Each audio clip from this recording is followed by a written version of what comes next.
Let Us Be Muslim by Sayyid Abul Mawdudi, edited by the late brother Khurram Murad. May Allah bless them all. Chapter 22, General Principles of Spending. Brothers in Islam, there is one significant characteristic of the God-given law, Sharia. First, certain general instructions and teachings are laid down in respect of any particular virtue or good deed. This helps people mold and shape their lives and attitude. These general teachings are then translated into specific injunctions which are easy to observe. Remembrance of God. For example, take the remembrance of Allah. It is an act of virtue, in fact, the greatest virtue, and the basis of all good deeds. On one level, there is a general directive to remember Allah at every moment and in every circumstances of life. Remember God standing and sitting and lying down. Surah An-Nisa, Ayat 103. And remember God often, that you may be successful. Surah Al-Anfal, Ayat 45. Surely in the creations of the heavens and earth, and in the alternation of night and day, there are signs for those who possess understanding, who remember God, standing and sitting and lying down, and reflect upon the creation of the heavens and the earth. Our Lord, Thou hast not created this without meaning and purpose. Glory be to Thee. Surah Al-Imran, Ayat 190 to 191. And obey not him whose heart we have made neglectful of our remembrance, who follows his own desires, and whose every affair exceeds all bound. Surah Al-Kahf, Ayat 28. These and many other ayats direct us to always remember Allah, for remembering Him keeps our affairs in proper order and keeps us on the right path. Whenever we forget Him, we are liable to become easy prey to the temptations of evil and go astray. Specific directives show us how to obey the general directive. Thus, the remembrance of Allah has been translated into the specific act of prayer and performing some prayers 5 times a day, and has been made obligatory. But making Allah's remembrance obligatory for a few minutes at a time in no way implies that we should remember Him only during this fixed period and forget Him for the rest of the time. It means that during those periods we ought to be exclusively engaged in the remembrance of Allah, and at other times, for example, while busy in our work, the awareness of Allah should continue to be present in our minds. Spending in the way of Allah. Spending in the way of Allah is a similar case in point. On the one hand, general directives have been given. Refrain from avarice and selfishness, as they are the root of evil and mother of vices. Model your morals on the attributes of Allah, who is all the time bountifully showering His beneficence on His countless creation, although no one has any right or claim upon Him. Spend whatever you can in the way of Allah. Save as much as you can for your requirement, and fulfill the wants of other needy servants of Allah. Never flinch from sacrificing life and money to serve Allah and make Islam dominant. If you love Allah, sacrifice your love of wealth for the love of Him. Specific injunctions arise from these general directives. If you possess wealth over a certain amount called nisab, it is incumbent on you to spend at least a certain minimum proportion of it in the cause of Allah. And similarly, a certain amount of the product of your land must be offered to Him, just as the making of some prayers Obligatory does not mean that God should be forgotten for the rest of the time. So the fixing of a certain ceiling, nisab, which makes spending in the cause of Allah obligatory, does not mean that only those who possess that much wealth should spend something, or those who possess less should spend nothing. Nor does it mean that the rich should give only the minimum prescribed alms and refuse to help the needy or donate for jihad after they have met their basic obligations. Zakat only means that at least the minimum amount must be given, but over and above that minimum, as much as possible should be spent in the way of Allah. Essential prerequisite to guidance. Before explaining to you the general Quranic teachings about spending in the way of God, let us see why we are required to spend in this way and what main benefits we should derive. The Quran always explains the reason for any injunctions that it gives, so that those who are required to obey do so in full understanding of its real meaning and import. As you open the Quran, the first ayat you come across is this. This is the book of God. There is no doubt in it. It is a guide for the God-conscious who believe in the unseen, perform the prayer, and spend of what we have provided them. Al-Baqarah, ayat 2 and ayat 3. A fundamentally important principle has been stated here. In order to be guided on the right path in the present life, three essential conditions are necessary: faith in the unseen, performing the prayer, and spending in the cause of God, whose gift which He has given you. Those gifts which He has given you. At other places, Allah says, "Never shall you attain true piety unless you spend in the way of God or of what you love." Surah Al-Imran, ayat 92. Satan threatens you with poverty and bids you onto shameless things like being niggardly.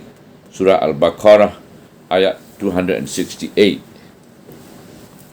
Spend in God's cause and throw not yourself by your own hands into destruction. Surah Al-Baqarah, ayat 195. And whoso is safe from avarice in himself, it is they who are the successful. Surah Al-Taghabun, ayat 16. Thus, we are told there are two ways we can lead our life. One is the way of God. Virtue and goodness, well-being and success, all are ensured therein.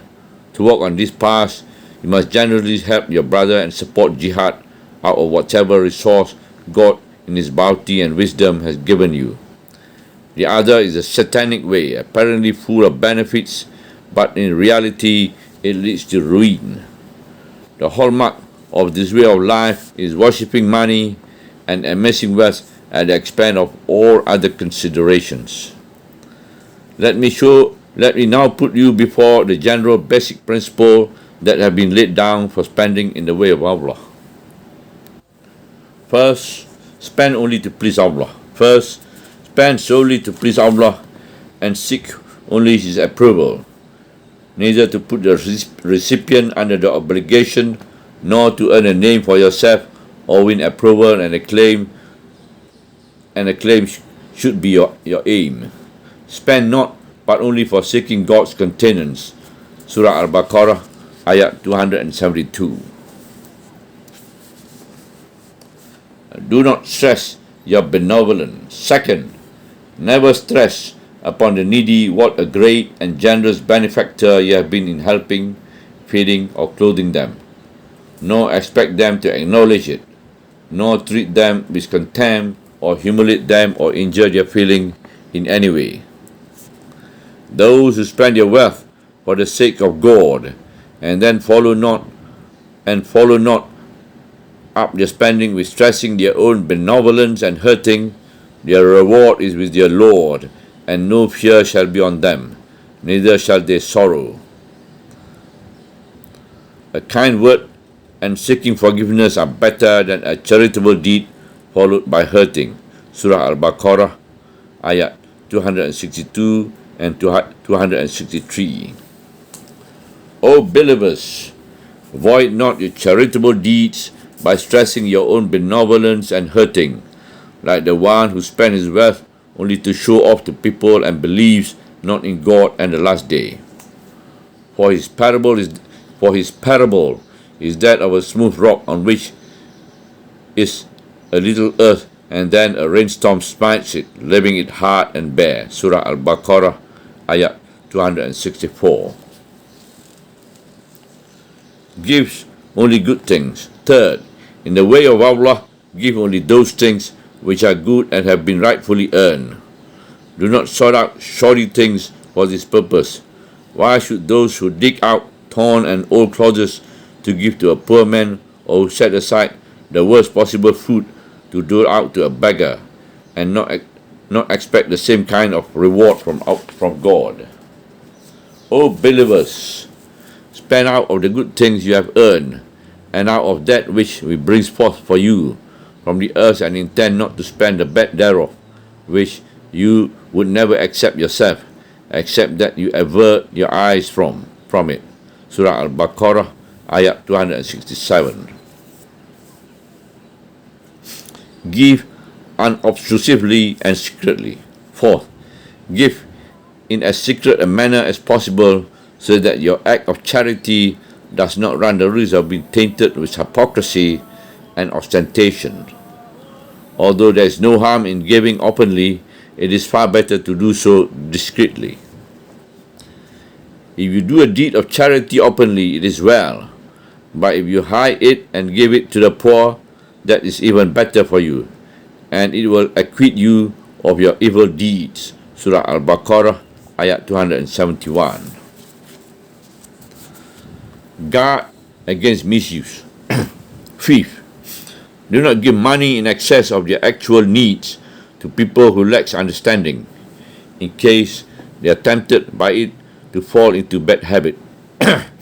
Allah wants everyone, even the most sinful, to have food and clothing, but in no circumstances should money be given for evil purposes or for alcohol, drugs, or gambling. Do not give to fools your wealth which God has made a support for you, but provide them out of it and clothe them. Surah An-Nisa, ayat 5. Do not harass debtors. 6. If a loan is given to a poor man, do not harass him to return the loan, and give him enough time so that he can repay it without great hardship. If he cannot pay it back, and you are wealthy enough to do so without it, then better write it off. And if the debtor is in difficulty, let him have respite till things are easier, and that you remit the debt by way of charity will be better for you. Did you but know? Surah Al-Baqarah, ayat 280. Take due care of family. 7. You should not exceed certain limit in spending. Allah does not desire that you keep your wives and children hungry because you have given away all you have. In fact, what He has laid down is that you spend first on yourself and your families whatever you need to lead simple but adequate lives, and to give away what is left over in Allah's cause. They ask you what they should spend. Say, whenever you can spare. Surah Al-Baqarah, ayat 219. Those servants of the most merciful who, when they spend, are neither wasteful nor niggardly, but between those two is a just mean. Surah Al-Furqan, ayat 67. And keep not your hand shackled to your neck, nor outspread it altogether, lest you find yourself blamed or even destitute. Surah Al-Isra, ayat 29. Give to the deserving. 8. And finally, take note of the categories of person as given by Allah who deserve your help, and give the kinsman his right, and the needy, and the traveller. Surah Al-Isra, ayat 26. True piety is to give wealth for love of Him unto kinsmen and orphans, the needy, the traveler, and the beggars, and for freeing necks from bondage. Surah Al-Baqarah, ayat 177. And do good unto parents and the near kinsmen, and unto orphans, and unto the needy, and unto the neighbors who is of kin, and unto the neighbors who is a stranger, and unto the companions by your side, and unto the traveler, and unto that your right hand owns. Surah An-Nisa, ayat 36. And they give food unto the needy and the orphans and the prisoner for the love of him, saying, we feed you only to seek God's countenance. We desire no reward from you, nor thanks, for we fear from our Lord a distressful, fateful day. Surah Ad-Dar, ayat 8 and 10. And in their wealth there is a right for beggars and the have-nots. Surah Ad-Dariyat, ayat 19. What you spend is for the poor who are wholly confined to God's cause and are unable to go about the earth to earn their livelihood. The ignorant man supposes them to be rich because of their abstinence from begging, but you shall recognize them by their marks. They do not beg of men with impunity, and whatever good you spend, surely God knows it all. Surah Al-Baqarah, ayat 273. Subhanallah, walhamdulillah, wa la ilaha illallah, wallahu akbar, wa la hawla wa la quwwata illa billahi al-aliyyil azim, wa la hawla wa la quwwata illa billahi al-aliyyil azim, wa la hawla wa la quwwata illa billahi al-aliyyil azim.